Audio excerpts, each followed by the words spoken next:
The first season of Fallout ended with the wonderful enigma. What do you do if your father's the person who dropped the bomb?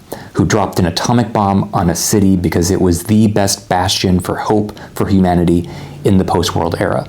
Like, can you bring this person to justice? And what does that mean when there's no actual law or society to, throw them over to? It's all on you. What do you do with that? So that's the question we were left with that Season 2 answered with its finale. And it leads in a really interesting direction. I'm Nicholas Crawford. I wrote the Postapocalypse Where We've Made It Dark, and I've been covering the Fallout show as philosophy. So the story of Lucy and her father Hank is a way to circle around the overall question of how does one drop the bomb that ends the world? Why are you against the world itself? What are you doing it for? That's why the show is so deeply invested with all of its backstory. And when we're dealing with the story of Hank, it's an undulation over the same question. It's boiling the question down to one person in a smaller scale. So it makes it not simply digestible as this sort of stand-in, like you can't get to the bigger, broader question, but it's a way to bring us to the truth of the position of the earlier bomb dropping by showing how it repeats in the future with Shady Sands. And the mind control chips of Season 2 repeat this act. You're wiping the world individually from a violent subject, and you're taking over their life, making them into a polite subject who is off making more chips to get more people. So you're just extending the bomb blast person to person without actually doing any physical damage to the world. And the beautiful tension that's put on Lucy is to use this weapon to destroy the Legion threat that's coming, and is a real threat, that is coming to undo Freeside, what's left of humanity on the surface. And when Lucy rejects her father's weapon because one good person is caught up in the mix, an NCR soldier, it's not a purity test to say, you can't use a weapon that's going to hurt good people too. But because this good person shows the goodness that is inherent to all the bad people who are mind controlled. When you take a person and you strip away their freedom, their ability to choose good, the automaton you get, isn't humanity anymore. You've sucked humanity out of humanity. So you can't use that as a weapon, properly speaking, even if you have an existential threat coming to you. But this conflict between her and her father leads to a situation where both want to use the chip on each other. Both want to wipe the other person and make them into their proper daughter or father, the person they can love. So, this beautifully shows the way in which, there's no father-daughter relation here in this post-apocalypse centered on dropping atomic bombs. So what's irreconcilable here are their very positions. You can't love each other in a proper, neat relation. You can't, see eye to eye. There is a impassable impediment here. So you need to wipe each other to engage with a fantasy version of each other. But Hank beats Lucy to the punch by clinging to his own fantasy tighter than Lucy.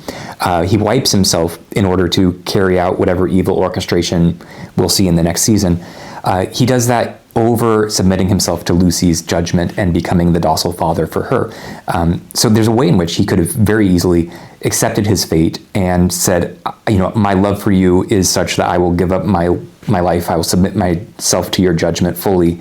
And, instead of passing execution, we get an execution of the evil in you to be the living good father, however, impure of a person you are at that point. But Hank's shirking back from Lucy's love, his inability to submit himself to justice, and his clinging to his evil orchestrations, that leads to a very interesting gap where he's wiped and he sees Lucy anew as a stranger, and we get a beautifully tender moment. And so you need this wiping in order for there to be that proper tender moment between the two of them. So while Lucy would have had one proper father with her plan, she gets the more proper one with this wiped out ghost. We have to wipe Lucy's proper father as well to get the real relation here, to get the real love moment.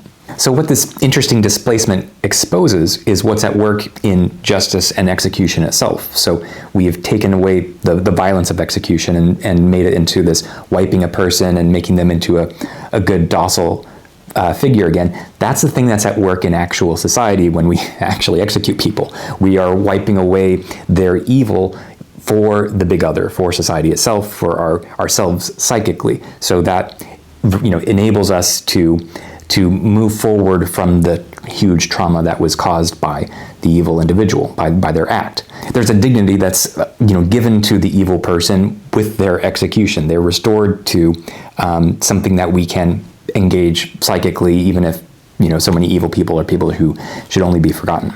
But how do you forget your own father? That's the huge difficulty there.